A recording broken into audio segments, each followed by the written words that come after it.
جی السلام علیکم۔ وعلیکم السلام ورحمۃ اللہ وبرکاتہ۔ جی پچھلی مرتبہ ہجرت حبشہ تک کے ہم نے واقعات دیکھ لیے تھے۔ اس کے بعد اسی عرصے میں ایک اور واقعہ پیش آیا جسے مقاطع بنی ہاشم کے نام سے جانتے ہیں۔ اس کے بارے میں بتائیے۔ ایکسکیوز می سر، کوسچن دوبارہ پوچھیں کیا؟ جی مقاطع بنی ہاشم جو ہے مطلب کیا واقعہ ہے، کیا ہوا، کیا اسباب کیا تھے؟ اور سر اس شیب ابی طالب والا وہ واقعہ جو تھا، پابندیاں لگ گئی تھی ہر طرح سے مسلمانوں کو تنگ کرنے کے لیے۔ صحیح، ٹھیک ہے، ہم تھوڑا سا ایکسپلین کر دیں مطلب کیا شیب ابی طالب کیا ہے، اور مطلب سر یہ ایک خانہ کعبہ کے قریب ایک محلہ تھا، یہاں پہ یہ ان کو محصور کر دیا گیا تھا، تو کسی قسم کی کوئی چیز، کوئی کھانا پینا یہ وہ سب بند کر دیا گیا تھا۔ بہت مشکل حالات میں ٹائم گزرا تھا، ہر چیز کی تنگی تھی، سب نے بائک آؤٹ کر دیا تھا ہر طرح سے مسلمانوں سے۔ صحیح۔ اور یہ کوئی کتنی مدت رہا یہ جو محاصرہ اور مقاطع جو؟ یہ 3 سال۔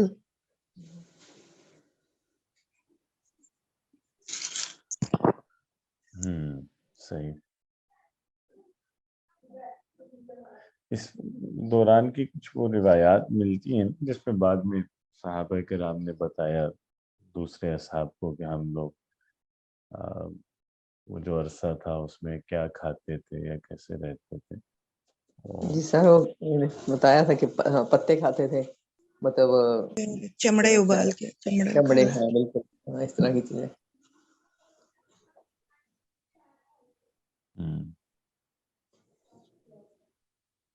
اور پھر یہ ختم کیسے ہوا؟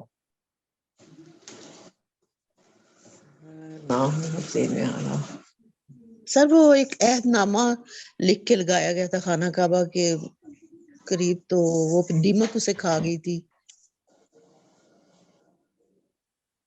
عہد نامے کو۔ صحیح، ہاں یہ تو ہوا، لیکن اس سے پہلے ایک وہ کچھ لوگوں نے کوشش بھی کی تھی نا۔ جی سر وہ کچھ نام نہیں آ رہا۔ چوری راشن یا اس طرح ٹائپ کی چیز کچھ جاتے بھی تھے، پھر وہ بھی اس پہ جب وہ بھی پتہ چل گیا تو پھر اس کے بعد کچھ اب ذہن میں نام نہیں آ رہا، انہوں نے نا پھر کوشش کی تھی، پھر سب کو راضی کیا کہ بھی اس کا جو ہے نا مطلب یہ ختم ہونا چاہیے۔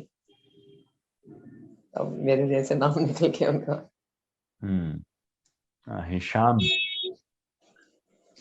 ہشام المخزومی وہ ہیں جنہوں نے سب سے پہلے یہ کیا۔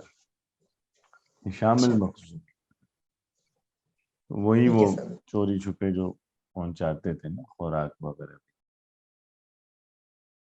پھر انہوں نے اپنے ساتھ لوگ ملانے شروع کیے، جیسے پہلے ایک صاحب زبیر ان کے پاس گئے، اور یہ عبد المطلب کے نواسے تھے نا زبیر، تو ان سے کہا کہ مطلب تم تو ٹھیک رہ رہے ہو لیکن تمہارا ننھیال مشکل میں۔ یہ بھی ساتھ مل گئے کہ ہاں نہیں ٹھیک کہتے ہو۔ پھر یہ لوگ گئے جو زیادہ مشہور نام ہے، یعنی جن کی زیادہ وہ تھی با اختیار صلاحیت تھی، وہ مطعم بن عدی، تو یہ لوگ پھر ان کے پاس گئے یہی بات لے کے کہ ہمارا خیال ہے کہ اس کی مخالفت کرنی چاہیے۔ تو مطعم بن عدی پھر وہ بڑے آدمی تھے، ان کے ساتھ پھر ایک دو اور اصحاب ملے، بہتری ہے اور پھر زمع ابن الاسود، یہ سب مل کے پھر گئے حرم میں نا۔ اور طے کیا کہ وہ جو ہے عہد نامہ اس کو مطلب پھاڑ دیں گے اور ختم کر دیں گے.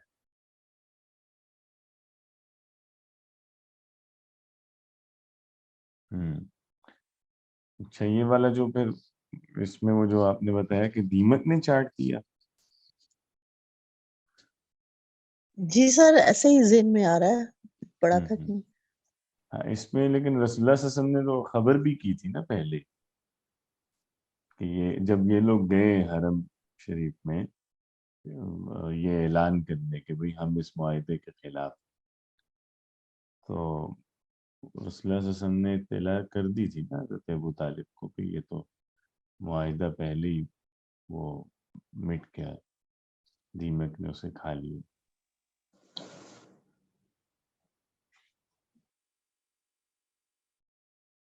اور اس میں وہ بھی ہے کہ بس اس میں صرف یہ 2 کلمات رہے کہ بسمک اللہم, اس کے علاوہ باقی جو تحریر وہ سب چٹ ہو گئی.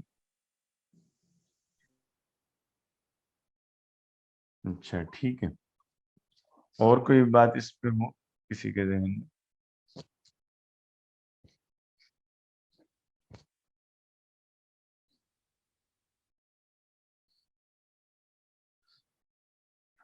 اچھا اس کے بعد پھر ایک اور حضرت ابوبکر کے حوالے سے بڑا اہم واقعہ ہے کہ انہوں نے بھی ایک دفعہ حبشہ ہجرت کرنے کا ارادہ کیا.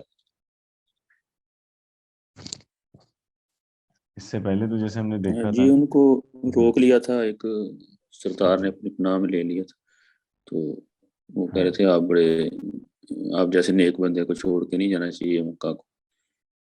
تو اس کے بعد پھر وہ پھر لڑائی ہو گئی, مسئلہ ہو گیا, پھر اس نے وہ اپنی پناہ جو تھی وہ واپس لے لی. اس طرح کا ایک واقعہ تھا. ہاں بالکل صحیح, وہی وہ ابن الدغنہ جن کی آپ بات کر رہے ہیں. تو وہی جیسے شروع میں تو تھا کہ وہ کمزوروں پہ وہ لوگ ہاتھ اٹھایا کرتے تھے یا انہیں مارتے پیٹتے تھے. وہ پھر جو غلام تھے انہیں تو حضرت ابوبکر نے بہت ساروں کو آزاد کروا دیا. پھر حضرت ابوبکر کا چونکہ وہ قبیلہ وہاں مضبوط قبیلہ تھا تو اس لیے بھی ان سے ذرا گھبراتے تھے پہلے, لیکن بعد میں پھر انہیں بھی خاصا تنگ کرنے لگے. تو وہی ہے پھر ابن الدغنہ نے جب دیکھا کہ یہ تو چھوڑ کے جا رہی ہیں تو انہوں نے روکا کہ نہیں. لیکن یہ مسئلہ بنا کیا تھا کہ دوبارہ ابن الدغنہ نے کیوں چھوڑ دیا, وہ جو آگے کہا کہ اب میں ذمہ نہیں لیتا تمہاری حفاظت کا. ہاں یہ تو ہے نا کہ حضرت ابوبکر نے اپنے گھر میں وہ بنا رکھی تھی عبادت کی جگہ, یعنی مسجد. تو وہاں جب تلاوت کیا کرتے تھے تو وہ آواز باہر آتی تھی مطلب گھر سے, اور وہ کئی دفعہ رقت طاری ہوتی تھی. تو وہ پھر آس پاس کے جو لوگ تھے وہ بھی متاثر ہونے لگے, اور مطلب کئی دفعہ ان کو بھی روتے دیکھا کچھ لوگوں نے قرآن سنتے ہوئے. اس پہ پھر انہیں مشرکین کو مسئلہ ہوتا تھا کہ یہ تو مطلب ہمارے لیے ہمارے لوگوں کو وہ کر رہے ہیں, اپنے ساتھ ملا رہے ہیں اور ان کے ایمان کو خطرے میں ڈال رہے ہیں.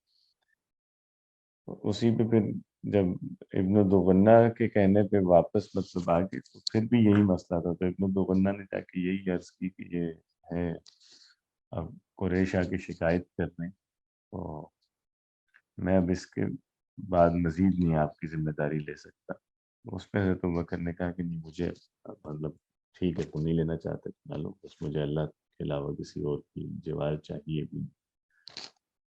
بڑا اچھا بات ہے, مطلب اگر مکمل پڑھیں تو یہ اس میں بخاری شریف میں بھی روایت ہے پوری, کتاب الفضائل جو ہجرت کا باب ہے نا اس میں یہ پوری روایت ہے. اس کے بعد یہ سفر طائف جو ہے, یا بلکہ ہاں نہیں اس سے پہلے یہ اس پہ بات کرنا, ابو طالب اور حضرت خدیجہ کی جو وفات ہے یہ کس سن میں ہوئی؟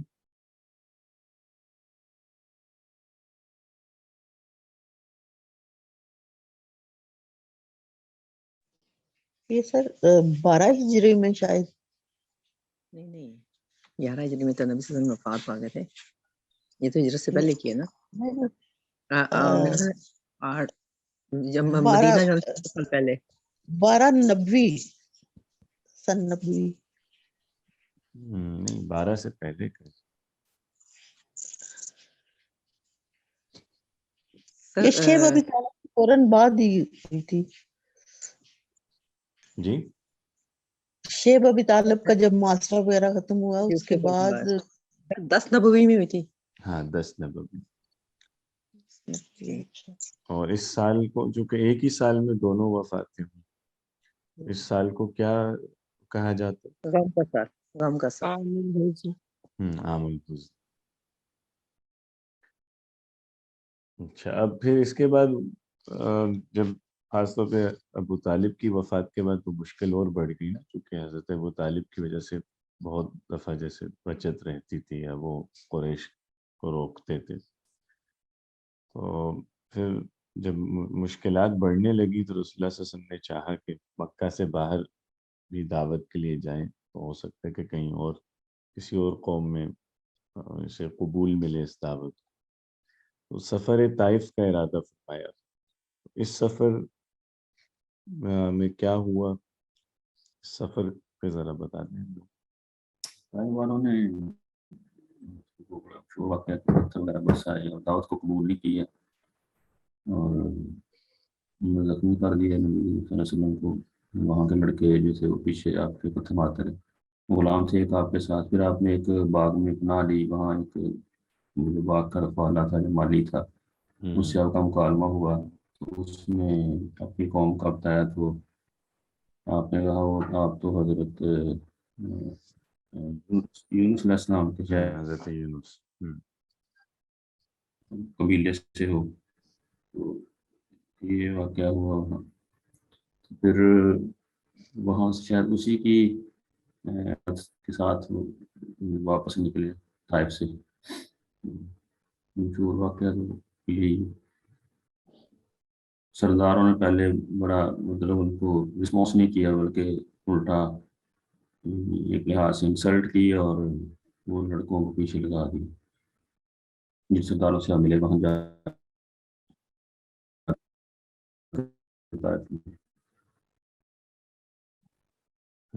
صحیح. وہ تو یہ 3 لوگ تھے نا یہ جن کے نام لکھے ہیں، عبد اور عبد یالیل ہے، مسعود ہے اور حبیب. تو 2 نے تو جیسے گستاخانہ بات کی، تیسرے نے کہا کہ میں بات کرنا ہی نہیں چاہتا. اور یہ ہے کہ اگر واقعی یہ نہیں آپ نبی ہیں تو میں غلط بات کہوں تو مجھے ڈر ہے کہ مجھ پہ آفت آئے گی، اور اگر تو مطلب آپ کا دعویٰ ٹھیک نہیں ہے تو پھر میں ویسے ہی بات نہیں کرنا چاہتا.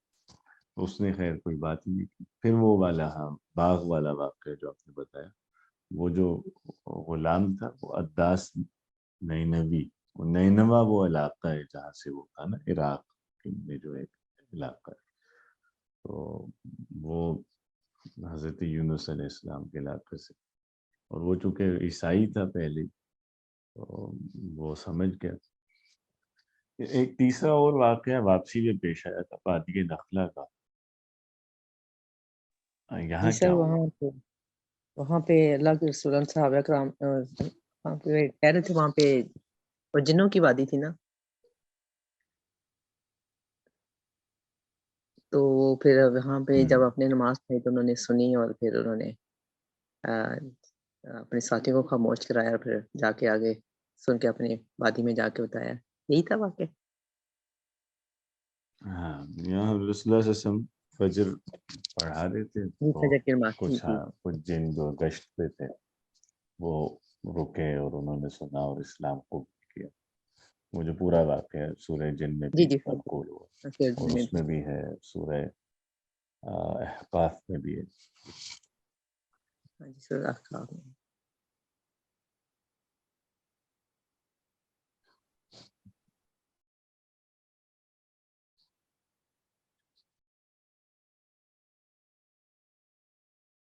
اچھا اس میں ایک رسول اللہ صلی اللہ علیہ وسلم کی دعا بھی منقول ہے نا اس واقعے میں، جب وہ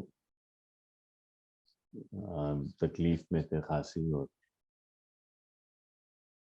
اس وقت ایک دعا فرمائی تھی، وہ ہے یاد؟ سر وہ دعا ویسے تو نہیں یاد، لیکن وہ اتنے الفاظ تھے اس کے، کوئی اللہم الیک اشکو، ضعفی بھی کچھ اس طرح تھا. ایک تو سر یہ بھی تھی نا کہ اللہم اہد قومی فإنہم لا یعلمون، اس طرح کی یہ بھی دعا.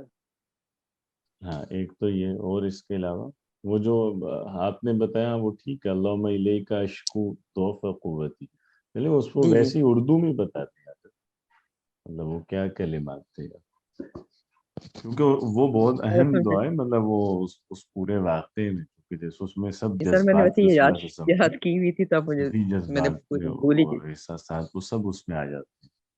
اس میں یہی تھا نا کہ اللہ تعالیٰ میں اپنی کمزوری، بے بسی اور اپنی بے قدری کا شکوہ کرتا ہوں، اور کچھ ایسے الفاظ تھے اس کے. تو اس میں مطلب اللہ تعالیٰ سے انہوں نے مطلب ایک قسم کی اپنی وہی بیان کی تھی جو اس وقت ان کی حالت مطلب تھی، کنڈیشن تھی، جس تکلیف میں تھے، کرب میں تھے. تو وہ اب مجھے الفاظ تھی ویسے یاد ہے. میں نے السلام علیکم، میں نے ابھی جوائن وعلیکم کیا السلام. ہے. یہ کون سے واقعے کا یہ ذکر ہو رہا ہے؟ کائنڈلی کہ ذرا. جو انہوں نے برا سلوک کیا تھا، تو وہ آ کے ٹھہرے نا باغ میں، تو پھر اللہ کے سلطان نے ایک دعا کی تھی، تو اس کے جی ہاں ہاں، اللہم الیک اشکو ضعف قوتی. میں کہہ رہا ہوں صرف مضمون جیسے بیان، مطلب ایک حصہ اس کا وہی ہے، جیسے آپ نے وہ بتایا نا کہ اس میں اپنی کمزوری، اپنی بے قدری، بے بسی، اس کا شکوہ تجھ سے کرتا ہوں، ایک تو وہ حصہ ہو گیا. اور اس کے علاوہ یہی تھا نا کہ انہوں نے اپنی تمام کمزوریوں کے ساتھ انہوں نے کہا تھا کہ آپ کمزوروں کے رب ہیں اور میرا رب بھی تو ہی ہے، اور میں آپ کو اپنے آپ کے سپرد کرتا ہوں نا. اور ان کے جو دوسرے جو پرائے لوگ تھے جو میرے ساتھ مطلب سخت رویے سے پیش آتے ہیں، اور دشمن کے اس سے بھی پناہ مانگی، یعنی میرا جس قسم کا بھی معاملہ ہے، مالک تو ہی ہے میرا. اگر یہ مطلب ساتھ یہ بھی کہا کہ اگر آپ بطور سزا مجھے یہ کر رہے ہیں، پھر مجھے کوئی شکوہ نہیں ہے نا. اللہ تعالیٰ سے یہ یوں ہی بہت فریاد کی خوبصورت تھی. بات ہے، بالکل ہاں، بالکل صحیح. تیری عافیت، مجھے امید ہے کہ تیری عافیت میرے لیے زیادہ بڑی ہے. اور ان کی صفات کا بھی کہا، کہ صفات کی بھی بات کی کہ اللہ کے چہرے کے، آپ کے چہرے کے نور کی صفات چاہتا ہوں. یہ صفات یہاں سے پھر ہمیں لیسن ملتا ہے کہ ہم اللہ تعالیٰ کی صفات سے دعائیں مانگ سکتے ہیں نا. آپ کی تو ایسی صفات ہیں، آپ کا ایسا وجود ہے، آپ کی تو ایسی نشانیاں ہیں کہ یہ جو جب اندھیرے ہو جاتے ہیں تو آپ ہی کی وجہ سے روشنیاں ہوتی ہیں. اور انہوں نے پھر اپنے سارے معاملات کی جو درستگی کی اللہ تعالیٰ سے دعا کی تھی. سر میں اپنا مائک نہیں کھولتی، میرے علاقے میں بہت پھیری والے آتے ہیں تو کلاس ڈسٹرب ہوگی. ہاں نہیں ٹھیک ہے، ماشاءاللہ بہت اچھا آپ نے بیان کیا، وہ سبھی بات اس پہ آ گئی. یہی مطلب پہلے وہ اپنی بے بسی کا ہے احوال، اور اس کے بعد پھر یہ ہے نا کہ تھوڑا سا اس میں ذرا وہ بھی ہے اپنائیت کی، کہ مجھے کس کے حوالے کر دیا، اس دشمن کے حوالے کیا کر دیا، یا کسی پرائی کے یہ بھی حوالے کر تھا دیا. کہ اپنے کام کا بھی انہوں نے کہا تھا کہ میں اپنی 13 سالہ کمائی آپ کو میں آپ کے آگے ڈال رہا ہوں، آپ مجھے کس کے حوالے کر رہے ہیں. انہوں نے اپنے ساری گزرے ہوئے دکھ کا جو اظہار کیا تھا. اس کے بعد ساتھ ہی اس کو پلٹ دیا بالکل شکوے کے ساتھ ہی، کہ اگر آپ کو غصہ نہیں ہے تو کوئی نہیں، پھر کچھ مجھے کوئی فرق نہیں پڑتا، پھر مجھے کوئی پرواہ نہیں ہے نا. لیکن یہ کہ عافیت آپ کی زیادہ مجھے پسند ہے، وہ زیادہ ہے. مجھے آپ کی رضا چاہیے، تو خوش ہو جائے تو پھر کوئی پرواہ نہیں. اگر تو میرے اس طرح حال سے تو خوش ہے، پھر مجھے کوئی پرواہ نہیں ہے اس کی ہوگی. واہ نہیں بہت، یہ بہت ہی بڑے کلمات ہیں، اور مطلب اس پورے اگر واقعے میں رکھ کے جیسے دیکھے جائیں تو اللہ سے جی سر، تعلق کیا اپنی ہوتا ہے عاجزی اس کی، ہاں وہ اپنی سب عاجزی اللہ کی قدرت کا ماننا، اپنی عاجزی کر دینا اور امید رکھنا، اور اللہ کی جو سختی ہے اس کو بھی، مطلب سختی تو نہیں تھی لیکن انہوں نے کہا کہ اگر تیرا غضب ہے یا تیری رحمت زیادہ وسیع ہے، اگر میرے اس تکلیف سے تو خوش ہے تو پھر میں بھی راضی ہوں۔ ہوں۔ واہ۔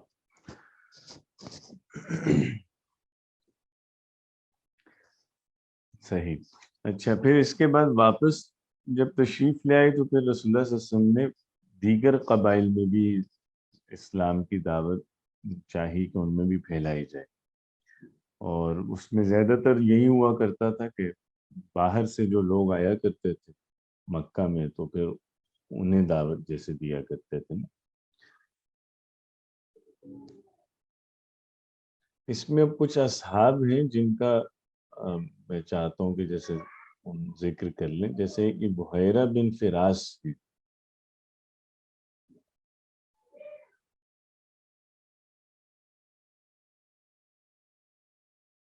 ان کے ساتھ جو رسول اللہ صلی اللہ علیہ وسلم کا مکالمہ ہے یہ کسی کے ذہن میں؟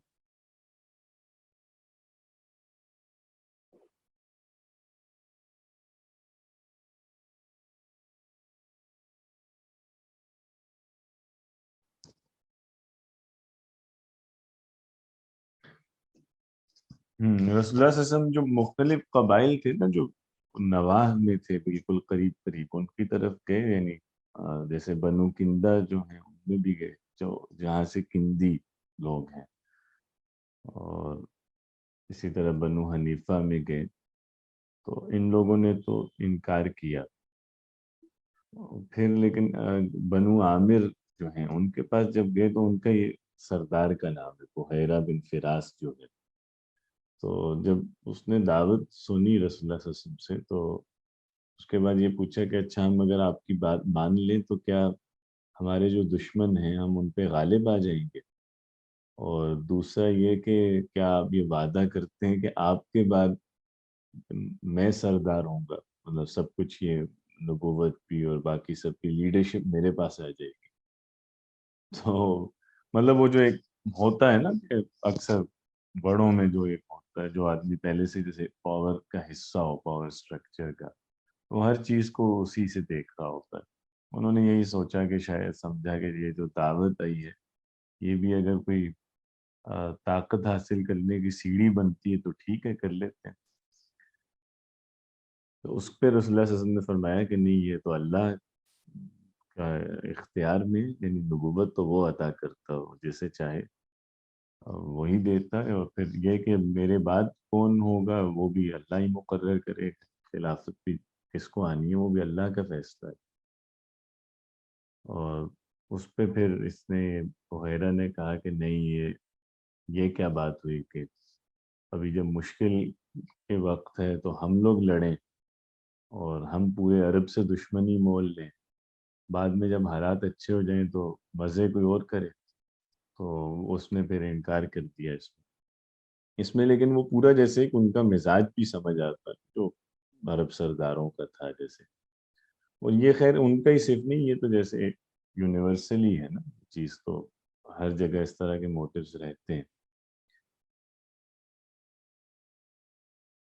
اچھا، یہ تو وہ لوگ تھے جو ایمان نہیں لائے دعوت پہ، پھر کچھ اصحاب ہیں جو ایمان لے بھی آئے، ان میں سوید بن صامت ہے۔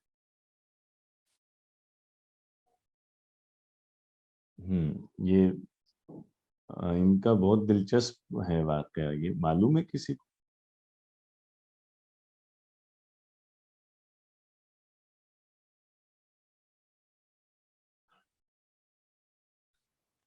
سر یہ شاعر تھے سوید بن صامت، ہاں بالکل بالکل۔